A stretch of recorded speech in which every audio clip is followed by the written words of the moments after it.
Olá, alunos, tudo bem com vocês? Hoje nós vamos estudar um conteúdo diferente, diferente, assim, né? Dentro dos conteúdos que nós estamos estudando em pesquisa operacional, nós estamos estudando basicamente os métodos de resolução de problemas que envolvem escassez de mão de obra, escassez de matéria-prima. Nós estamos buscando as soluções ótimas, certo? Já estudamos vários métodos, inclusive o método simplex, e agora nós vamos estudar o método, a análise de sensibilidade para o método simplex, tá? Então, a análise de sensibilidade para o método simplex é estudar a flexibilidade dos valores que podem ser comercializados cada produto. Eu vou começar aqui de um exemplo, mas antes eu queria dizer que pensar sobre a análise de sensibilidade é pensar até que ponto os valores das variáveis da solução ótima podem variar sem que o lucro seja alterado. Como assim? Quando nós fazemos uma resolução, nós resolvemos um problema pelo método simplex, nós encontramos quem são as variáveis básicas e as variáveis não básicas. As variáveis básicas são aquelas que nós temos resultados para elas, e que fazem parte da solução ótima. E as variáveis não básicas são aquelas que nós igualamos a zero, tá? Então, a análise de sensibilidade trata-se da entrada dessas variáveis não básicas na solução ótima. Então, a gente manipula o resultado para que entre uma variável não básica, e aí a gente vai perceber que alterações podem ser atribuídas às variáveis básicas. Então, nós vamos estudar, na verdade, o intervalo de estabilidade para as variáveis da solução ótima. Falando assim, isso soa meio estranho, né? Difícil de entender, porque essa análise de sensibilidade envolve muita interpretação, é preciso muita concentração, muita calma para resolver, é um processo repetitivo, mas você precisa entender o processo, tá? E não é simples, mas é necessário que seja aprendido. Então, eu trouxe aqui um problema que já está modelado, já tem aí a função objetivo, já tem as restrições, e eu coloquei aqui no final o quadro final da resolução pelo simplex, tá? O quadro final da resolução pelo simplex, vocês podem até pausar a aula, lembrar aí como é que se resolve pelo método simplex, conferir se é esse mesmo quadro e tal.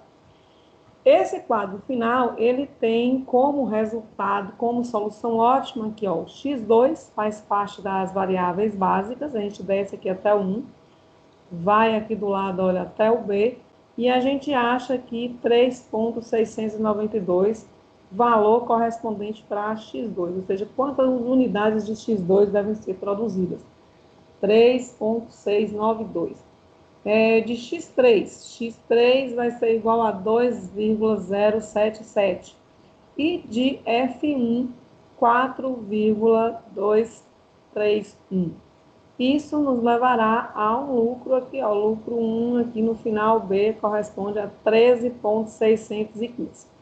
Então, o que nós vamos pensar? Tudo bem, serão produzidas essas unidades, por exemplo, o X2 está sendo aqui na função objetiva, ó, comercializado por 2 unidades monetárias, que pode ser entendido com R$2, $2, depende da situação. Aqui, o X3 está sendo comercializado a 3 unidades monetárias. Perceba que não, o X1, ele contribui com uma unidade, mas não tem produção prevista para X1. X1 é zero, porque o X1 faz parte das variáveis não básicas aí, ó. O X1 está nas variáveis não básicas, aqui o F2 nas variáveis não básicas e o F3 também. Como é que a gente sabe disso? Todas as variáveis que não possuem na sua coluna apenas 0 e 1 faz parte das variáveis não básicas. Então, vamos lá. Intervalo de estabilidade para X2. Vou botar esse X aqui mais. O que é isso? É a gente compreender, olha, que na função objetivo está dizendo que ele pode ser comercializado a R$2. Mas será que pode ser comercializado a um pouco mais barato, um pouco mais caro? Como é que eu posso mudar esse valor do X2 se eu faço questão de fabricar pelo menos uma unidade de X1. Não abro mão de fabricar uma unidade de X1. E a soma desses valores aqui da função objetiva tem que dar 13,615, não pode alterar. Então, vai entrar uma unidade de X1 e esses valores aqui precisam ser alterados. Eu quero conhecer o intervalo, a margem de segurança aí que eu vou poder alterar isso. Então, nós temos o seguinte, vamos observar aqui na tabela, ó, quadro final da resolução pelos métodos simplex. Nós vamos entrar com o X1. X1 antes era 0 e agora passa a ser 1. Está escrito aqui. Entrada de X1 que passa a ser 1. X1 valia 0, agora eu faço questão de produzir uma unidade de X1 e ele vai entrar aí valendo pelo menos 1. Depois a gente pode calcular isso para 10 mil, 20 mil, 30 mil, quantas mil você quiser. Mas agora nós vamos calcular para uma unidade apenas e ver como é que se faz isso. Então, observando aqui o quadro, ó, quando o X1, primeira aqui, ó, meu grifei em vermelho aqui a função objetiva, as outras aqui são restrições, como nós já sabemos. Primeira linha aqui das restrições, olha, vamos procurar onde é que está o 1 na variável básica. Está no F1. Então, a entrada de X1, valendo uma unidade, vai provocar uma diminuição de F1 em 0,154. Então, vamos anotar isso aqui. Nós vamos colocar aqui cada uma dessas situações, que é para a gente não se perder aqui. Então, o F1, ele diminui em 0,154. Vamos voltar lá para o outro quadro para analisar a próxima restrição. X1 entrando como uma unidade, ó, vamos procurar o outro 1 da variável não básica, da variável básica, achamos aqui X3. Então, se o X1 entra valendo 1, o X3 sofrerá uma diminuição de 0,385.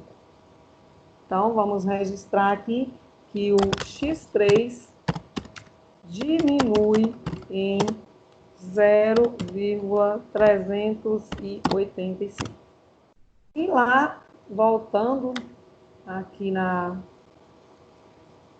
no quadro final da resolução aqui pelo simplex, se o X1 entrar valendo 1, o X1, a última restrição que é analisada, procurando o 1 da variável básica, achei que no X2, então o X2 sofrerá uma alteração, uma diminuição de 0,462. Vamos levar essa informação para cá, tá? Então, eu vou colocar aqui que o X2 diminui em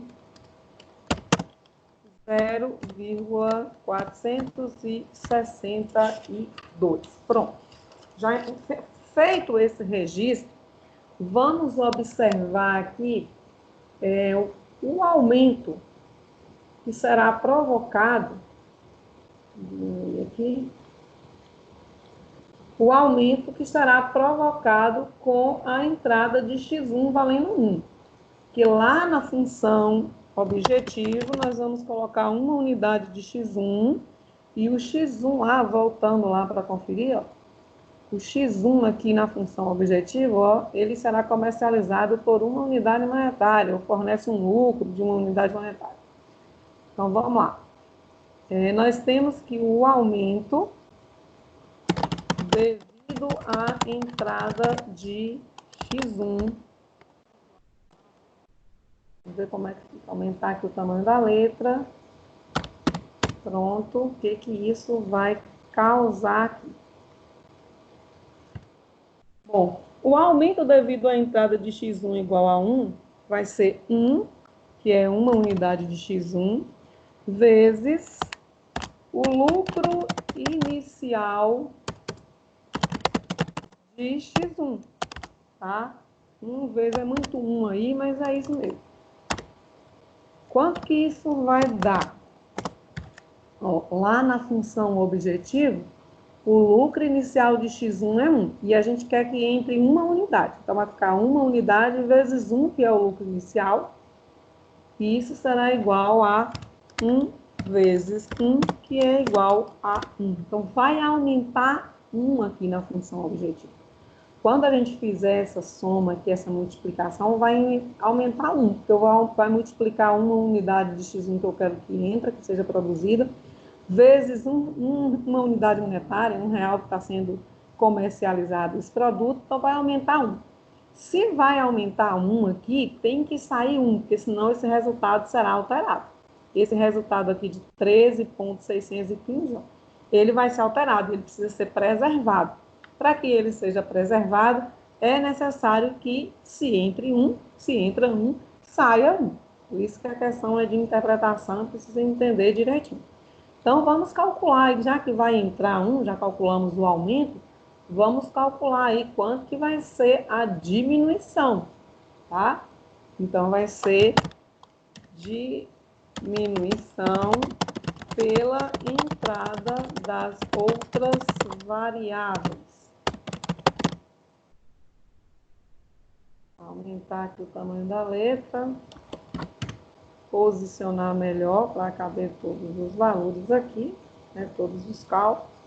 Então, vamos pegar esses registros que nós fizemos inicialmente aí, ó. F1 diminui em 0,154. Então, foi 0,154 vezes F1. Mais o 0,385 vezes X3. Mais, tenho ainda outra diminuição de outro lá, que é 0,462 vezes o X2. Esses valores que serão diminuídos, a soma desses valores diminuídos tem que ser igual a 1, porque vai entrar 1, tá? 0, vamos substituir aqui as variáveis pelos seus respectivos valores, então 154, F1. F1 vale quanto? Lá na função objetiva, olha, não tem F1 aqui, ó. Se não tem F1, é porque F1 vale 0 aí na função objetiva, tá? Então, vezes 0, mais 0,385 vezes X3. Quem que é o X3 lá na função objetiva? Na função objetiva, o X3 está sendo comercializado por 3. Então, aqui nós vamos fazer vezes 3. Mais 0,462 vezes X2. Nós vimos aqui na função objetiva que o X2 está sendo comercializado por 2. Entretanto, nós estamos estudando aqui, ó, o intervalo de coeficiente de estabilidade para X2. Então, nós vamos atribuir um valor diferente para X2. Nós vamos colocar aqui a parte, ó, que nós vamos chamar X2 de C2. Isso é importante, você pode substituir por outra variável, não tem problema nenhum. Eu só estou querendo aqui dizer que nós vamos chamar o X2, que é a variável para a qual nós estamos construindo o intervalo de estabilidade, nós vamos chamá-la de C2. Nós não vamos substituir aqui o X2 pelo 2 lá da função objetiva. Então, nós vamos chamar aqui de C2. Isso tem que ser igual a 1. Quando a gente faz os cálculos aí dessa função, dessa equação, que é simples, né? Vai deixar o C2 aí sozinho no primeiro membro, nós vamos encontrar um C2 que é igual a menos 0,335. É um valor negativo. Como é que eu acho isso? Resolvendo essa equaçãozinha aí que vocês sabem muito bem como fazer. Tá? Então, é só resolver a equação aí. Fazer, aqui vai dar 0, só para dar uma ajudinha aí na resolução da equação.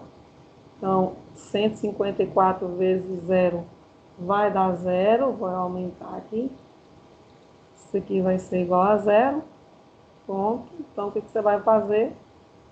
1, vai ficar 1 aqui no segundo membro, 1 menos 385 vezes 3. Estão fazendo aqui na calculadora. 1 menos, é menos porque vai mudar de membro, né? 0,385 vezes 3.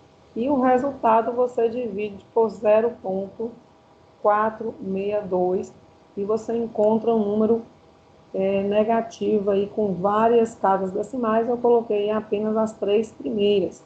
C2 é igual a menos 0,335.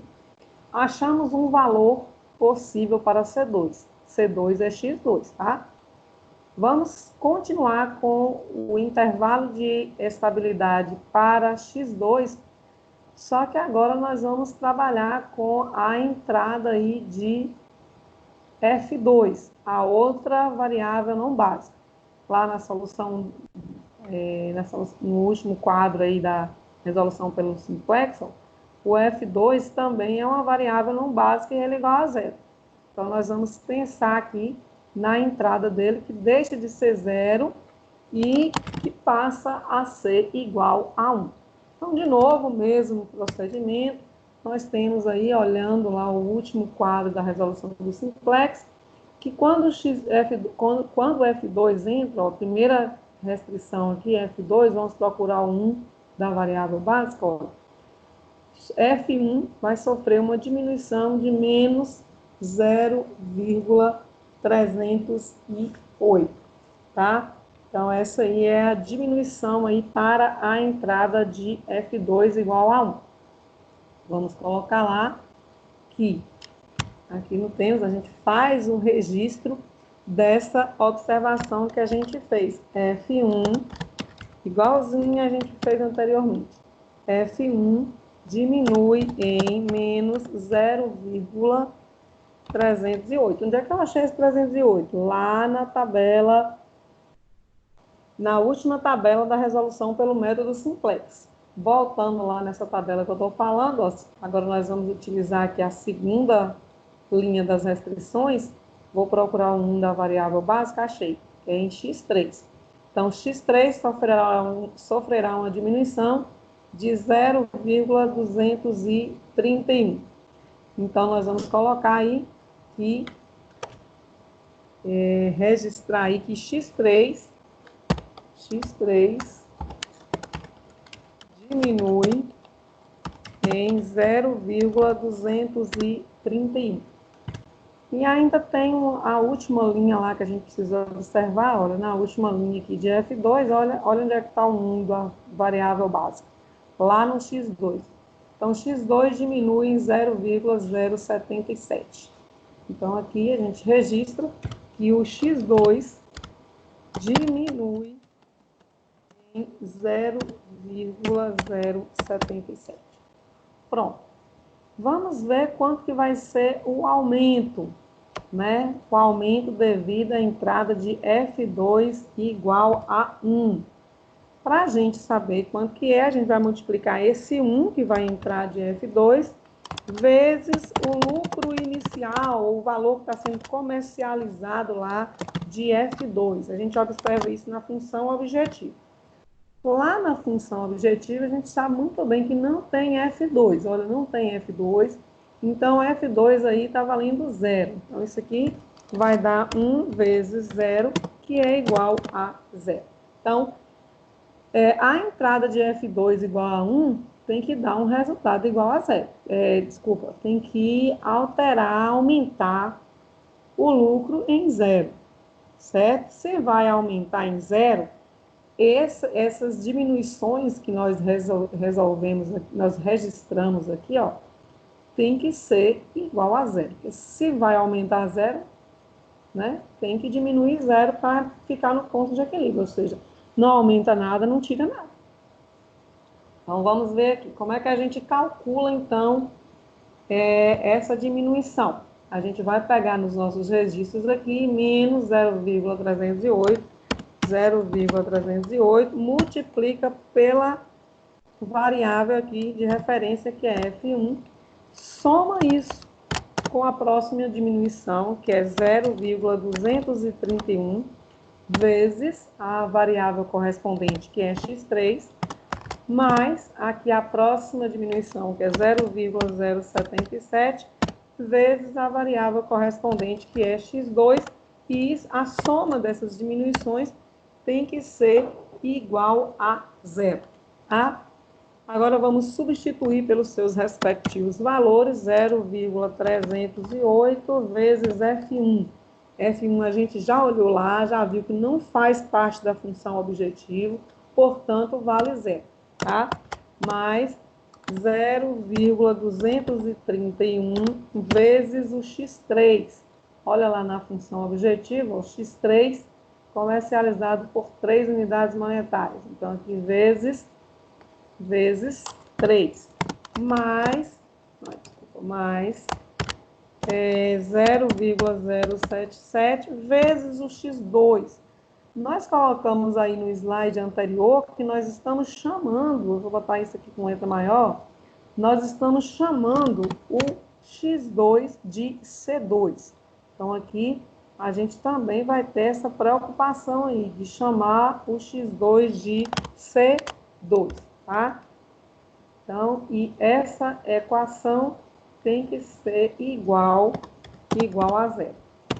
Fazendo os cálculos aí, nós resolvendo, né, a equação, que é uma coisa simples e fácil, nós temos que C2 é igual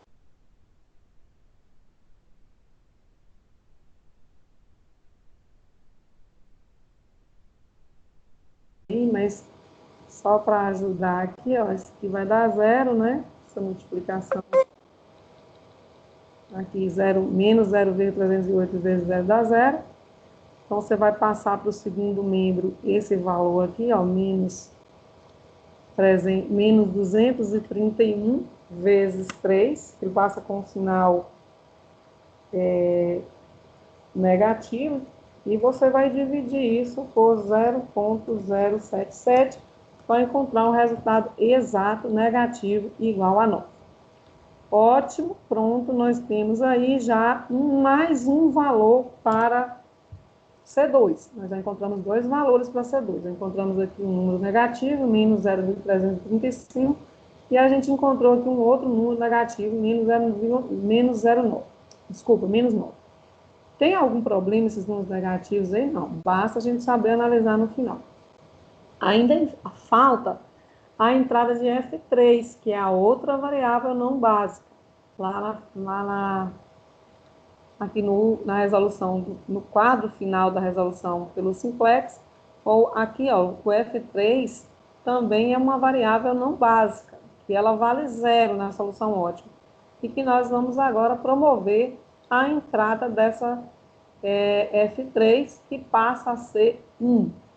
Quando o F3 entra, que alterações nós teremos? Ó, F3 entrando, avaliando aqui a primeira restrição do F3, vamos procurar onde é que está o 1 aqui, ó. O 1 está em F1. Então, F1 sofrerá uma alteração de menos 0,231. Então, F1 diminui em menos 0,231. Quando a gente entende o processo, isso já fica mecânico, mas tem que fazer umas 2 ou 3 vezes, aí, várias vezes, para poder compreender, porque um errinho aqui já vai provocar um erro grande. Tá? Voltando lá, vamos ver a segunda restrição. A segunda restrição está aqui, do F3, vamos procurar o 1 da variável básica, tá aqui, no x3. Então, a entrada de F3 igual a 1, deixa de ser 0, passa a ser 1, o x3 sofrerá uma diminuição de menos 0,073. Vamos fazer esse registro aqui, ó. Então, aqui, nós temos que o x3 diminui em menos 0,077. Por último, lá na última restrição, olha, observando o quadro final da resolução, nós temos aqui a última restrição, vamos procurar uma que está aqui, uma alteração de quê? De x2. Então, olha, a entrada de F3 igual a 1 promoverá uma diminuição de x2 em 0,308. Então, aqui nós ainda temos que registrar que x2 diminui em 0,308, tá? E a entrada de F3 igual a 1 vai promover que alteração lá na soma? Então, nós vamos fazer o F3, que era 0 antes, agora passa a ser 1, e ele vai ser multiplicado pelo valor inicial de F3. Onde é que eu acho esse valor inicial de F3? Lá na função objetivo, mas nós sabemos muito bem que na função objetivo não tem folga, né? Então, a folga é 0. Então, vai ser 1 vezes 0. E 1 vezes 0, isso aqui também vai dar 0. Então, não aumentará em nada. A entrada de F3 agora igual a 1, não aumentará em nada lá na função objetivo, porque lá ele é 0. Então, essas diminuições aqui também tem que resultar em 0. Essas outras variáveis aqui, ó, a soma das diminuições dessas outras variáveis tem que ser 0, porque se entra 0, tem que sair 0 para que o valor da soma continue sendo o mesmo. Então, nós vamos fazer aqui, pegar aqui, ó, esse valor que vai diminuir de F1, multiplicar por F1, menos 0,231 vezes o F1, mais menos 0,077, que vai multiplicar pelo x3, onde é que eu estou achando isso? Aqui, ó, menos 0,77, está sendo multiplicado pelo x3, certo? Somando agora com mais 0,308, que nós registramos aqui, ó, que vai ser multiplicado pela sua respectiva variável, que é o x2. Então, vezes x2. A soma dessas diminuições tem que ser igual a 0, para manter o equilíbrio. Vamos substituir aí, menos 0,231 vezes F1.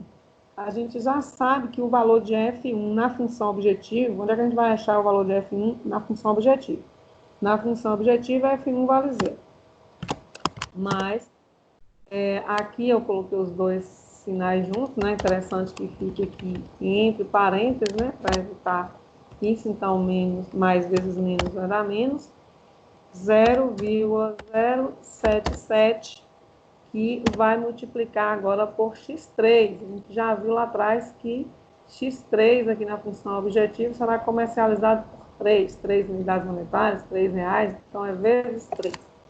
Vezes 3 mais 0,308 x2. x2, nós não vamos na função objetiva observar quanto que ele está sendo comercializado. Nós vamos observar que no slide, aqui no primeiro que a gente fez, para o intervalo de estabilidade, para x2, nós chamamos x2 de C2. Então, nós vamos substituir aqui, ó, o x2 por C2. E eu estou fazendo questão de colocar isso em vermelho para destacar para vocês, porque é o intervalo, a variável para a qual nós estamos criando aí o intervalo de estabilidade, tá? Então, resolvendo essa equação, nós temos essa equação simplesinha aí, que C2 é igual a 0,75. Simples, né, de resolver. Vocês vão ver que, novamente, dando uma ajuda na resolução, mas não sei que não há necessidade. Isso aqui vai dar 0, né? Aumentar aqui a espessura. Isso vai dar 0. Esse menos 0,77 vezes 3 passa para o segundo mínimo, ficando positivo. E o resultado você divide por 0,308, achando 0,75. Pronto, nós já analisamos a entrada das 3 variáveis não básicas, tá? Que foi aqui, ó, a x1, a F2 e a F3. A entrada dessas três variáveis básicas, ao calcular essa entrada, nós descobrimos como valores para X2. Quais foram os valores que nós descobrimos para X2? Aqui no primeiro cálculo, nós descobrimos C2 igual a menos 0,335. Lembrando que nós estamos chamando aí X2 de C2. Então, nós achamos menos 335. Vamos colocar aqui na ordem. Esse número vamos colocar na ordem, então vamos colocar aqui o menos 9 primeiro, né? Menos 9. Que bagunça eu estou fazendo aqui. Menos 9, que é menor que menos 0,335, que é menor que 0,75, que é menor ainda que 2. Que 2 é esse, Gal? Lembra que lá na função objetivo, o x2 está sendo comercializado por 2, né? 2x2 lá. Então, esses são os possíveis valores, né, que nós encontramos aí para C2, que é x2. Agora, nós vamos descartar os valores negativos. Descartando aqui, olha, os valores negativos, sobraram 0,75, sobrou aqui, 0,75 menor que 2. Esse 2 aqui é só uma referência de valor que você colocou lá na função objetivo. Você, de repente, o mercado suporte um preço mais alto. Então, eu vou colocar aqui o nosso C2, ele tem que ser maior que 0,75. Não vou colocar o preço final, porque depende, você pode perceber, analisar o mercado, ele pode estar suportando um preço maior e não tem problema. O interessante aqui é que a gente descobriu qual que é o valor mínimo aí para o C2. O C2, ele pode variar a partir de 0,75. Por isso que eu mudei agora para maior ou igual. C2 maior ou igual, ele pode também ser 0,75. Por que aqui eu tinha colocado só menor e não coloquei o igual? Porque aqui eu estava simplesmente colocando na ordem crescente. E aqui eu estou estabelecendo o intervalo de estabilidade. Então, C2, ele pode estar variando a partir de 0,75 centavos. Então, voltando lá na função objetiva, o que isso significa? Significa que nós vamos entrar com uma unidade de X1 aqui, ó. E entrando com uma unidade de X1, o X2 pode variar a partir de 0,75 centavos, para dar um valor igual a 13,615. Mas aí é claro que a gente tem que estudar também qual que vai ser as possibilidades de variação das outras variáveis básicas, ou seja, para o X3 e para o F1. Fazer o mesmo processo para X3 e para F1, ou seja, construir o intervalo de estabilidade para X3, né? Para X3 e para F1, utilizando o mesmo procedimento. Então, isso nós vamos ver no próximo vídeo, que é para não ficar muito longo. Vocês estão vendo aí que não é simples. Quer dizer, não é complicado, mas é muita sequência que a gente tem que observar. Mas isso é de fundamental importância para os cursos de administração, de engenharia da produção. São problemas relacionados a chão de fábrica mesmo, que precisam ser pensados e discutidos e pensados da melhor maneira possível.